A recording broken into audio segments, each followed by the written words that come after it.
Okay, now I'm going to show you how to do push-ups, basically like ring push-ups without rings. And what we use is bands.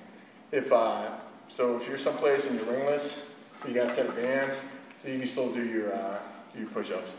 And actually, because of the band, just the dynamic nature of it, it makes just doing the basic push-up a little bit difficult, or a little more challenging, should I say.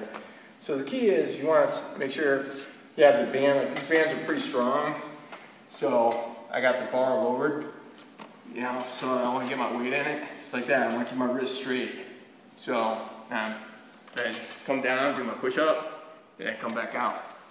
Just like that. So it gives you a little more resistance. People first start doing it, they're like all over the place. And it's actually pretty fun to watch. But here, that's what we're doing. So the key is get that in deep. Nice straight wrist. Feet back here, right? Nice tight body. Coming down, coming back up. And you can sometimes, you can work like, do like alternating. Just like that, like you're trying to do a seesaw press. Coming back down, come back up. You got anything on that, Rich?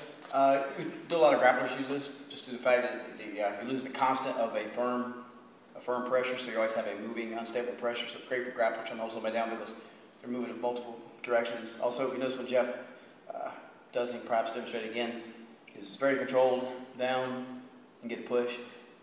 As a coach, you might encounter somebody who people will quickly adapt that they can go down, use the rings rhythm, come back up, and it turns into the rings are doing all the work. So, or not the rings, but the bands.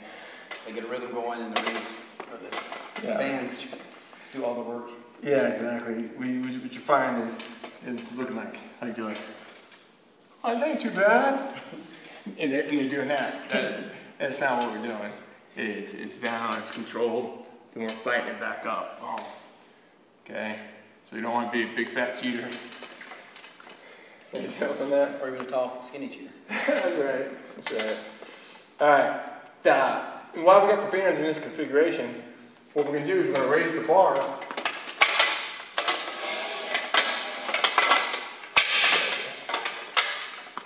And show you how to use the bands that's going to help you with your climbing. So you don't have a rope, but you got bands and a bar. Basically, this is how this works, right? Just grip it, right? It's going to work your grip strength a lot, because now we're grabbing the bands, and you can work your pull motion here. So yeah, same thing. I could do regular push-up types. If you want to L-sit it, you can. Sometimes you can also, I'll just sit here, just practice like you're climbing. And it's working on all those same muscles. Definitely very grip intensive. Got anything on that, Rich? I do. It's just another great one for judo, jiu-jitsu players, because it's very similar to grabbing a gi and having to hold on to it and pull and push. Yeah. So, again, if you got bands, pull bar, rings, doesn't take much. A little imagination, carry a long way.